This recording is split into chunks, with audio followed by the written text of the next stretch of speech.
All right, Hot Rod Power Tour Day 2, and we're off here trying to figure out the directions to Bowling Green, Kentucky. We're going to Lebanon, Tennessee. All right, let's go. Yeah, we got something Lebanese there.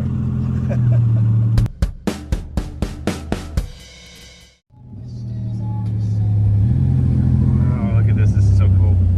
The Hot Rod Power Tour route takes you not on the interstate highway necessarily. The recommended route is kind of scenic, and it's just an awesome thing. Look at this. Everybody you're driving by is waving. The kids are encouraging us to spin the tires, which of course we would never do. And you got some traffic, but it's still a blast.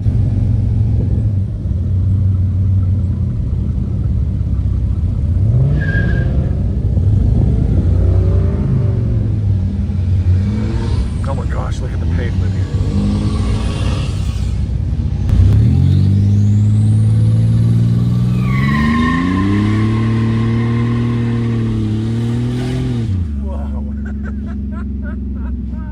Some really nice roads along this route here, like this here, 45-mile-an-hour road with a nice bend. Should be another S-turn here. Yeah. So when they go around a farmhouse, they S-turn one way and then they S-turn the other way. Why is that? How do you know? Property lines. Oh, no, it's not turned. I thought this would be a real sharp hawk. Yeah. Love the sound of that turbo. You can hear it right here next to my door because the dump tube is like right under there. Or what do we got behind us right now? 70, 72. Yeah. So we were just going to talk about some design philosophy stuff, like, for example, my Aristotle car. for automobiles. Aristotle for automobiles. So, like, I put the 18-inch wheels and tires on mine, and I was telling Brent, even with this bone stock suspension, I mean, yes, the car wallows, it can't handle bumps and corners, the turn-in sucks, but just by putting 18-inch wheels and tires on, the steady-state cornering, once you're in a corner without bumps, the G-loading is fairly impressive for stock suspension. But I just, like, you spin the tires here. This has got 16-inch wheels and tires with, 60 series tires on it. Yes. Yeah, 225/60. So it's still got that more of this stock, 80s feel of a larger sidewall tire. And the experience isn't all negative. It's interesting. It's different. The tires kind of howl, there's give, and it seems like they actually have grip while they're spinning. And it's not like you spin and lose traction. That's the other thing I'm noticing. And you said you wanted that larger sidewall ride, right? When I bought the Torque Trustees, I went with the 16s for two reasons. One, because I already had the tires, and that rate, the size I put on is relatively inexpensive. But I was a bit scared to go to 17s because of the short sidewall, and I live in Ohio, and the potholes are everywhere. Yeah. And I hear all these stories about the people with the real low profile tires. They bend the rims and stuff. Yeah. And this also was a while back. This is 15 years ago or something, or yeah, it probably was about. Yeah, it's probably a little bit longer than that. Because I know today 17-inch rim seems like standard fare, but again, this was I've replaced the tire since then, so don't. Yeah. Not 16-year-old tires. Yeah. Yeah, now 17s are on everything and nobody thinks anything about it. Yeah. Yeah. But it's kind of a cool experience. 17s are on like the base model. Yes. Yeah, that's true. That's true. I kind of first learned this lesson when I went for a ride in a friend, TJ, if you're out there, a friend's BMW, and I forget what it was, but I think it was an M3 model, and low profile tires, and I mean you could go really fast, but the lesson I learned is you then have to be going really fast to push the car to hit its traction limits, which is a bad side to that. You know what I mean?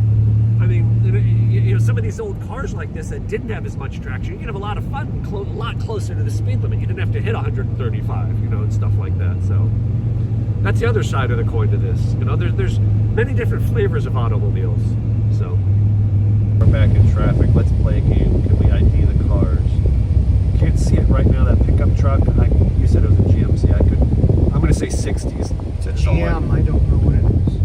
What Chevelle, right? 69, I think it was Chevelle. And was that one in the parking lot? No. Is that what the black cars? I'm trying to ID these cars from minimal. Yeah.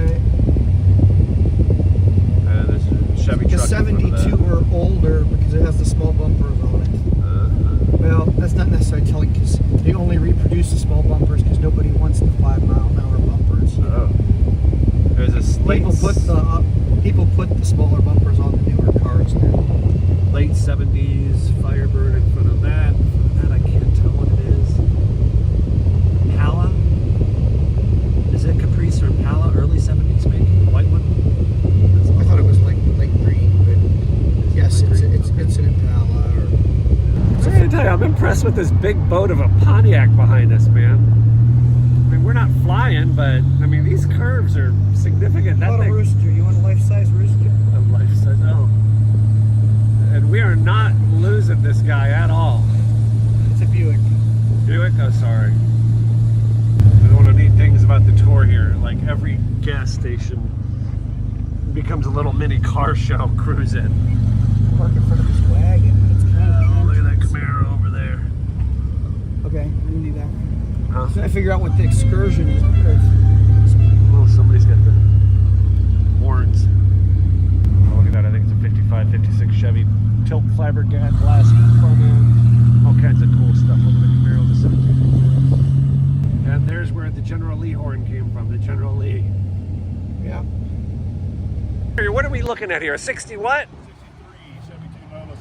63 Chevy 2 Nova station wagon, and you said it's set up as like an old style drag car. Correct. But more just for the street use. Now, could you flip that? First of all, this is steel, right? All steel car. So you welded the hood to the fender? No, it's bolted. I Bolted? made some brackets and bolted it all together. Okay, this was cool. Now watch this. And I made a setup to where I didn't want to fight it, opening it and closing it. Yeah, you let it go. I was like, oh my god. And look at that. That looks like a truck shock or something. You just got one, and man, that's... Well, the secret of it is underneath there in the middle, there's 4 Manley valve springs off a big block Chevy that I use. Yeah. Actually lift it up, and then when it gets over center, it catches it on the other side. I see him right there. Dang, man, that is brilliant. That is brilliant. And wow, now we see the engine. What are we... 6-liter, cam, intake, obviously. Yeah. Throttle body. Ejectors, headers, of course. Yeah. With everything, it should be around close to pushing 600. Yeah. Nice.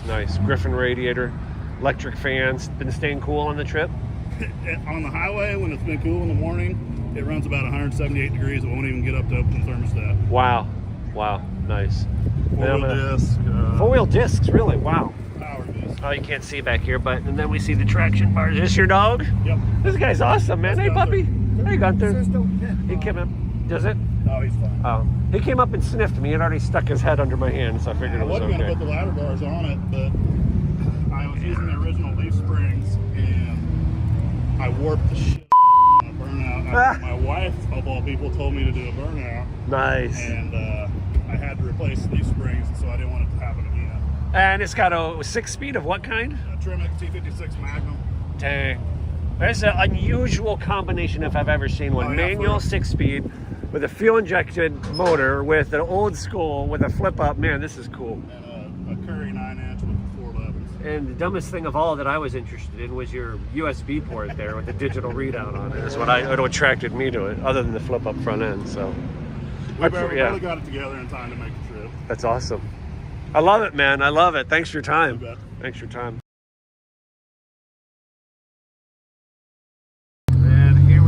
Man, that thing's huge. Nashville Superspeedway. Look at that. All right, here we are, Nashville Superspeedway entrance, and this is nuts. This thing's huge. And look at all. I mean, we are like, what are we? 4 hours after it's opening, and look at the line to get in. Look at all these cars. Cars. All kinds of cars.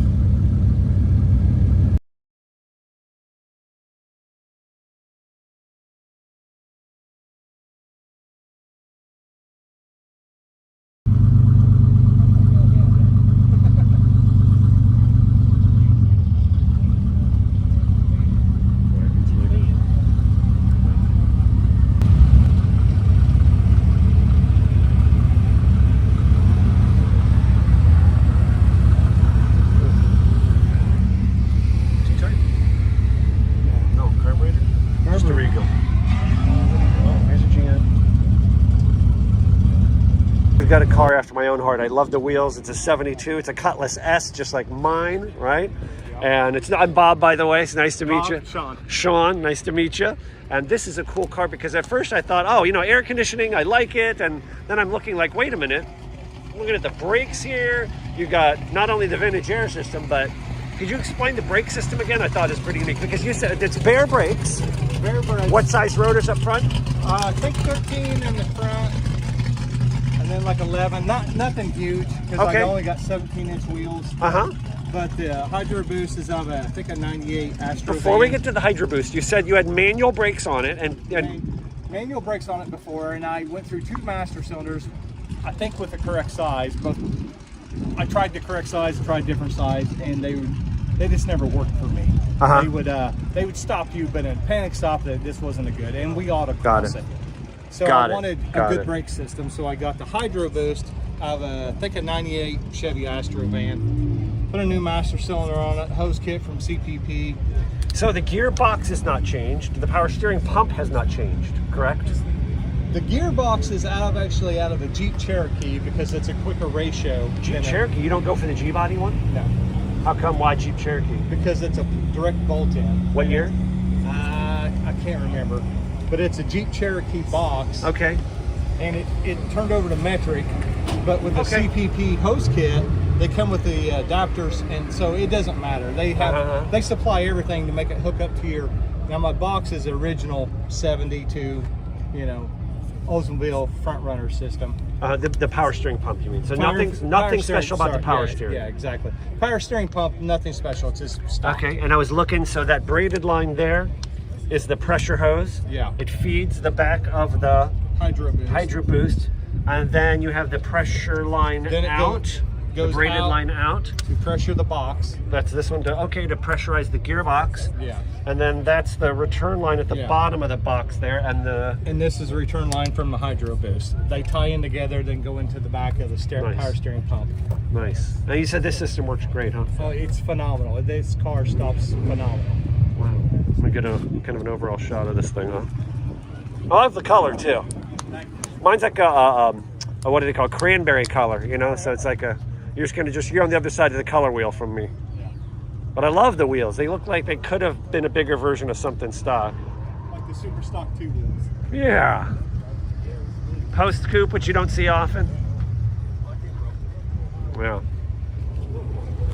What's the gear ratio? I got 373s, 4L80.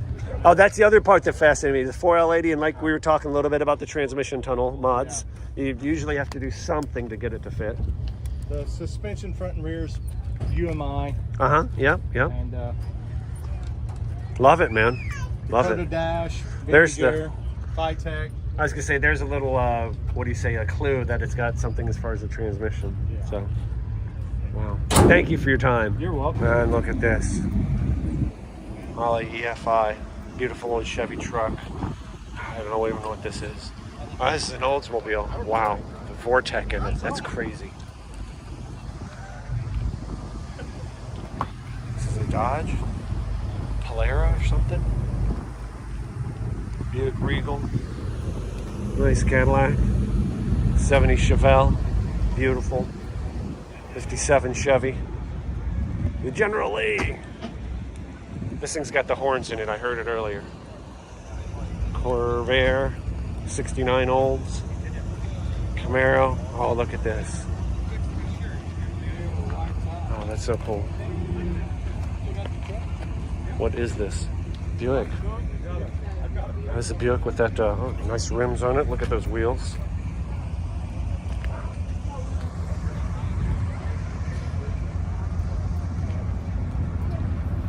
Dodge wagon. Amazing array of cars here. Look at this thing. So many motor swapped cars here. Unbelievable.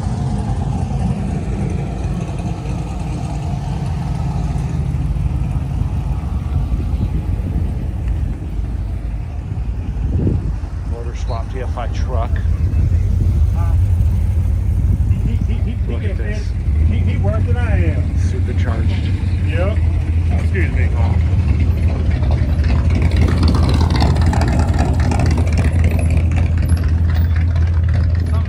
Somebody turned a Regal into a truck. That's insane. 67 Chevelle? 67? 66 Chevelle with a 427 LS. Blown 8.5 to 1 compression. He said it made almost 1,000 horsepower at the rear wheels. Gorgeous car. 4L80E. 350 gears in the back. Look at the massive tires on it, though. He actually drives this on the street. It's insane. Oh, wow. Look at that.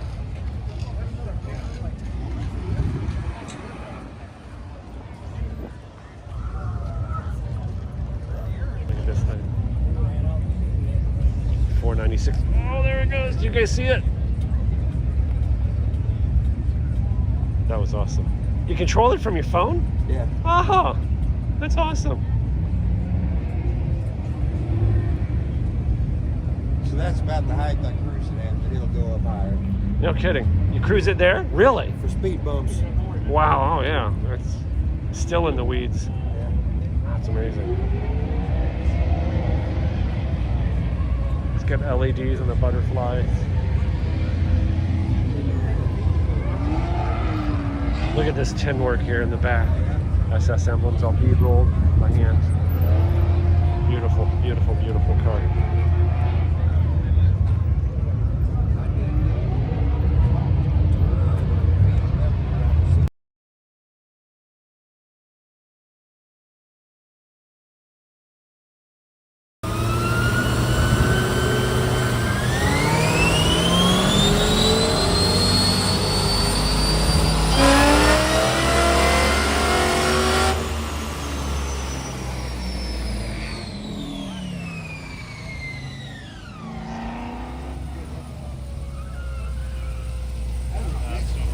No way. 264. Yeah. Times two. I double that and I believe it.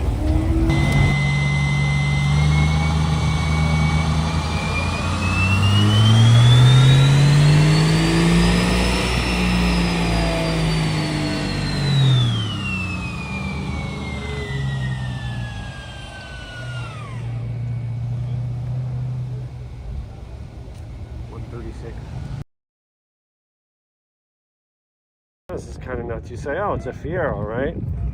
Whoa. Look at that. That's insane. Brembo brakes, Tupac. Yeah.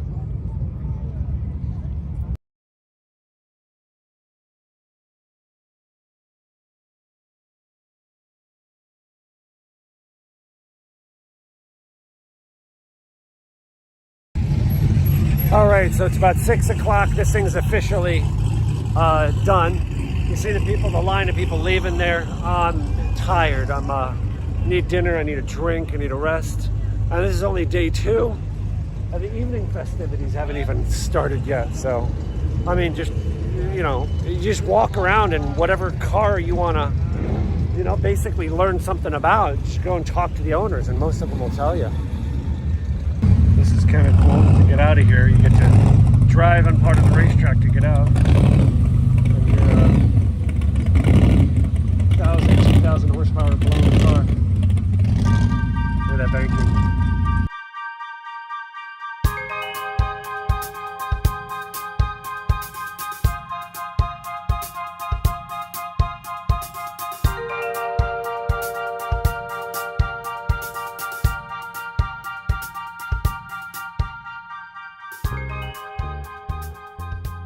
So Nashville is a wrap, and the next video, which is Louisville, Kentucky, is already up. That was kind of a crazy day. You're going to see towards the end of the video, there was some nuts stuff happening out on the streets. I'll let you figure out what that was, but a little bit of pavement pinstriping. So hope you enjoyed this video. Thumbs up if you did, please, would be great, and I'll catch you guys next time. God bless.